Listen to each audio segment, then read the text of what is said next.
Chapter 72.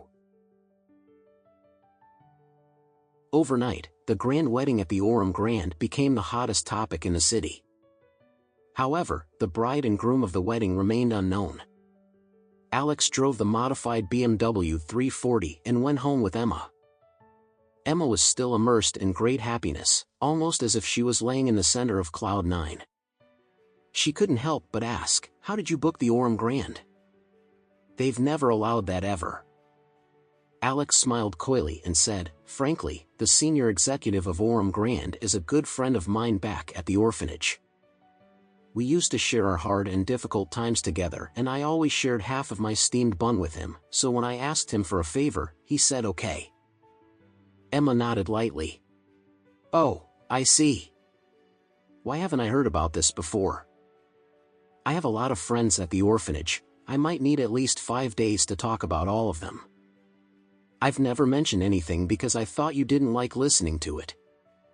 Emma uttered in an earnest tone, "You are my husband, of course I'm interested in your past. I'm very curious." Alex laughed gleefully.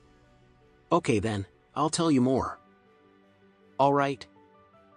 Back in their block, Alex parked the car downstairs. Just when they got out of the car, they bumped into Emma's parents walking back from outside.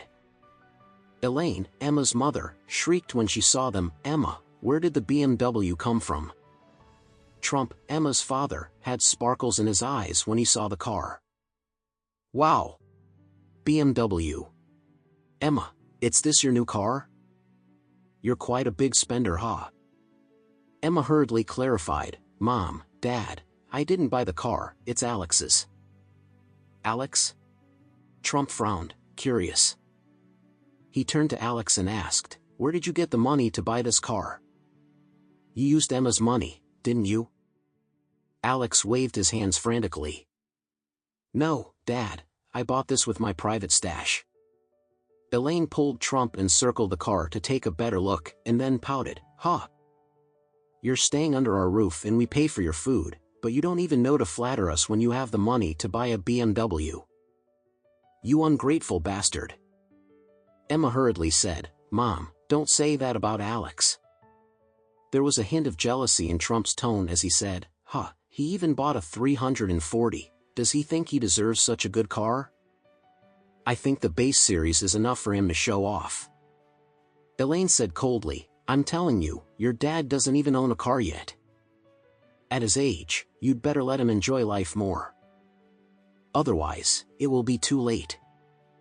Then, she added with a demanding tone, "Why don't we do this? Give the car to your dad as a gift and let him use it." Emma looked at Alex as she pursed her lips and asked, "Alex, what do you think?" In Alex's thought, he didn't mind the idea, but the car was not a 340, it was a 740. Frankly speaking, he thought BMW 740 was a waste for his father-in-law as he was a henpecked husband and was not on the favored side of Lady Richard too. As he thought of this, he quickly came up with a flattering excuse. Dad, this is a BMW 340, the cheapest model of the 3 Series that they've named the beggar version of the series. I'm afraid that people might tease you when they see you drive it." Elaine frowned in displeasure. "Why? You don't want to give it to us, do you?" Alex waved his hands hurriedly. "Oh, no, no. I don't mean that. It's just that I can't let you drive such a cheap model. What about this? Let Emma use this car and I'll buy you a 350.